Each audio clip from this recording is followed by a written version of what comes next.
आइए जानते हैं आज की कुछ अंतर्राष्ट्रीय खबरों को। पहले एक नजर आज की हेडलाइंस पर। खतरे से बाहर सैफ अली खान, जांच में जुटी पुलिस। इसरो के नाम एक और कीर्तिमान, सफल हो गई स्पेस डेक्स की डॉकिंग। यूपी और दिल्ली में हो रही बारिश, गिरेंगे ओले, उत्तर भारत में पारा डाउन। अध्यात्म की राह पर दूर निकल चुका है बेटा, आईआईटीएन बाबा के पिता ने भी कलेजे पर पत्थर रख लिया। 467 दिन बाद इजराइल हमास के बीच हुआ युद्ध विराम। राख हुए घर, हवा में धुआं, कैलिफोर्निया की आग की, प्रियंका चोपड़ा ने शेयर की तस्वीरें। दक्षिण कोरिया के राष्ट्रपति से 10 घंटे तक अधिकारियों ने की पूछताछ, यून ने नहीं दिए सवालों के जवाब। 18 जनवरी को भारत में एंट्री करेगी विनफास्ट। विराट कोहली और अनुष्का शर्मा के अलीबाग घर में गृह प्रवेश की धमाकेदार शुरुआत। और चैंपियंस ट्रॉफी के लिए क्या होगी भारतीय प्लेइंग 11। अभिनेता सैफ अली खान पर चाकू से हमला करने का सनसनीखेज मामला सामने आया है। घटना बुधवार देर रात की है। मुंबई पुलिस की क्राइम ब्रांच घटनास्थल पर जांच करने पहुंची। घटना के बाद सैफ अली खान को लीलावती अस्पताल में भर्ती कराया गया। सर्जरी के बाद उनकी हालत खतरे से बाहर बताई जा रही है।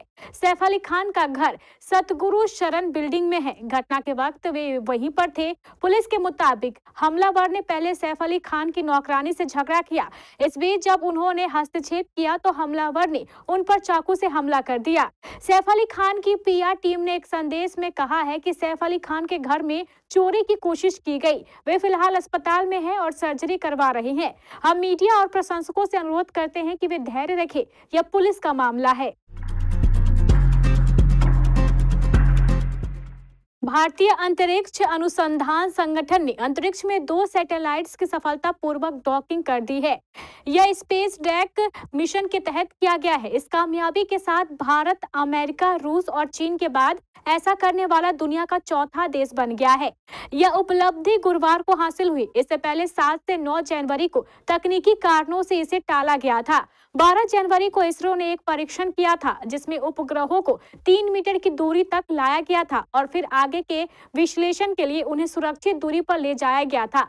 प्रधानमंत्री मोदी ने इसरो के वैज्ञानिकों को बधाई देते हुए कहा कि इसरो में हमारे वैज्ञानिकों और पूरे अंतरिक्ष समुदाय को सैटेलाइट्स के डॉकिंग के सफल प्रदर्शन के लिए बधाई। यह आने वाले वर्षों में भारत के महत्वाकांक्षी अंतरिक्ष मिशनों के लिए एक महत्वपूर्ण कदम है। उत्तर भारत के अधिकांश हिस्से कड़ाके की ठंड का सामना कर रहे हैं। जम्मू कश्मीर, हिमाचल प्रदेश और उत्तराखंड जैसे पहाड़ी राज्यों में भारी बर्फबारी के चलते न्यूनतम तापमान 0 से नीचे दर्ज किया गया है। इसका सीधा प्रभाव मैदानी इलाकों पर पड़ा है, जहां शीतलहर और घने कोहरे की स्थिति बनी हुई है। भारतीय मौसम विभाग ने आने वाले दिनों में जम्मू कश्मीर में और बर्फबारी की संभावना जताई है। पश्चिमी विक्षोभ के प्रभाव से राजस्थान, उत्तर प्रदेश और मध्य प्रदेश सहित कई मैदानी राज्यों में हल्की बारिश और ओलावृष्टि की संभावना है। दिल्ली और नोएडा में आज हल्की बारिश हुई, जिससे ठंड में और इजाफा हुआ है। आईएमडी ने दिल्ली के लिए ऑरेंज अलर्ट जारी करते हुए बताया कि कोहरे की वजह से विजिबिलिटी घटकर 200 मीटर तक पहुंच गई है। दिल्ली में न्यूनतम तापमान 6 डिग्री सेल्सियस दर्ज किया गया, जो सामान्य से कम है। बारिश के साथ साथ इंदिरा गांधी अंतर्राष्ट्रीय हवाई अड्डे पर फ्लाइट्स में देरी और रेलगाड़ियों का संचालन बाधित हुआ। प्रयागराज के महाकुंभ से मशहूर हुए आईआईटीएन बाबा उर्फ अभय सिंह अध्यात्म के मार्ग पर निकल पड़े हैं। साइंस, धर्म, दर्शन और अध्यात्म पर बात करने वाले युवा सन्यासी ने कहा कि अब वह परिवार में लौटना नहीं चाहते हैं। उन्होंने अपने परिजनों के फोन नंबर को भी ब्लॉक कर रखा है। झज्जर, हरियाणा से आईआईटी बॉम्बे का सफर तय करने के लिए आसान नहीं रहा। अब सन्यासी बनने की राह पर निकले आईआईटीएन बाबा के लिए घर लौटना आसान नहीं नहीं है। उनके पिता भी मानते हैं कि वह इस राह पर काफी दूर निकल चुके हैं। बता दें कि किसी भी संप्रदाय के साधु बनने से पहले कठोर परीक्षा देनी पड़ती है। अभय सिंह ने भी उत्तराखंड में भिक्षा मांगकर सफर की शुरुआत की थी। जब अभय सिंह से पूछा गया कि अध्यात्म की जिंदगी कैसी लग रही है, उन्होंने जवाब दिया कि मैं अपनी जिंदगी के सबसे बेस्ट स्टेज पर हूँ। अगर आप ज्ञान का पीछा करते हैं तो अधिकारण यही पहुंचेंगे। उन्होंने कहा है कि अध्यात्म की दुनिया में वह मोक्ष के लिए आए हैं, जहां परिवार और मोह माया के लिए जगह नहीं है। पश्चिम एशिया को राहत देने वाली साल 2025 की सबसे बड़ी खबर इजराइल और हमास के बीच युद्ध विराम से जुड़ी है। 15 जनवरी 2025 को कतर के प्रधानमंत्री शेख मोहम्मद बिन अब्दुल रहमान अल थानी ने इजराइल और हमास के बीच युद्ध विराम डील का ऐलान किया। इसी ऐलान के साथ पिछले 467 दिनों से जारी इजराइल हमास युद्ध रुक गया है। हालांकि सीज फायर की डील 19 जनवरी 2025 से लागू होगी। इस सीज फायर डील को लेकर इजराइल और हमास के बीच कई दौर की बातचीत कतर की राजधानी दोहा में हुई। इस बातचीत में मध्यस्थता अमेरिका, मिस्र और कतर ने कराई। हालांकि समझौते में क्या-क्या नियम तय किए गए हैं, इसे जल्द ही सार्वजनिक किए जाने की योजना है। लेकिन सूत्रों के मुताबिक युद्ध विराम डील के तहत हमास बंधकों को रिहा करेगा और इसके बदले में इजराइल लगभग 1000 फिलिस्तीनी नागरिकों को अपनी जेल से छोड़ेगा। लॉस एंजलिस में लगी सबसे विनाशकारी आग में से एक पैलिसेड्स की आग तेजी से फैलती जा रही है और तबाही मचाती दिख रही है। इसके कारण कई घर राख हो गए और वहीं मेन सड़कें बंद हो गई हैं। इतना ही नहीं, हवा में धुआं और हजारों लोगों को विस्थापित होना पड़ा। इसी बीच लॉस एंजलिस में रहने वाली प्रियंका चोपड़ा जोनस ने निवासियों की सुरक्षा और समुदाय को हुई भारी नुकसान के बारे में अपनी चिंता व्यक्त करते हुए कुछ तस्वीरें इंस्टाग्राम पर शेयर की। वहीं लोगों से मदद की गुहार लगाई है।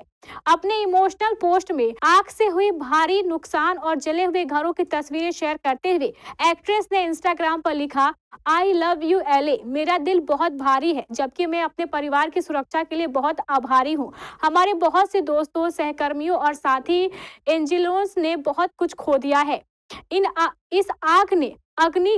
इस आग ने अनगिनत परिवारों को विस्थापित कर दिया और पूरी कम्युनिटी को तबाह कर दिया, जिसके कारण पुनर्निर्माण और सहायता की बहुत जरूरत है। दक्षिण कोरिया में महाभियोग का सामना कर रहे राष्ट्रपति यून सुक येलो भ्रष्टाचार विरोधी जांचकर्ताओं के सवालों के जवाब नहीं दिए। यून के वकीलों ने गुरुवार को एक बार फिर कहा कि जांच अवैध है। भ्रष्टाचार जांच कार्यालय के मुख्यालय में अधिकारियों ने यून से 10 घंटे तक पूछताछ की, लेकिन उन्होंने किसी सवाल का जवाब नहीं दिया। वहीं सियोल सेंट्रल जिला न्यायालय में यून की रिहाई याचिका पर सुनवाई हुई। दक्षिण कोरियाई अधिकारियों ने 3 दिसंबर को मार्शल लॉ के ऐलान से जुड़े मामले में कार्रवाई करते हुए बुधवार को यून सुक येओल को गिरफ्तार किया था। इसके लिए जांचकर्ताओं और पुलिस को समर्थकों के विरोध का भी सामना करना पड़ा था। इससे पहले भी जांच एजेंसियों ने 2 बार यून को गिरफ्तार करने की कोशिश की थी। वियतनाम की वाहन निर्माता विनफास्ट की ओर से भारतीय बाजार में औपचारिक तौर पर एंट्री लेने की तैयारी की जा रही है। कंपनी की ओर से ऑटो एक्सपो 2025 के दौरान कौन सी कार एवं बाइक्स को शोकेस किया जा सकता है, हम आपको इस खबर में बता रहे हैं। विनफास्ट भारत में अपने सफर की शुरुआत ऑटो एक्सपो 2025 से करेगा। कंपनी की ओर से जानकारी दी गई है कि वह 18 जनवरी 2025 को भारत मोबिलिटी ग्लोबल एक्सपो 2025 में अपनी नई कारों और बाइक्स को शोकेस करेगी, जिसमें से कुछ वाहनों को भारत में अगले कुछ महीनों के दौरान लॉन्च भी किया जाएगा। जानकारी के मुताबिक विनफास्ट की ओर से भारत के कई कारों और बाइक्स को लाया जाएगा।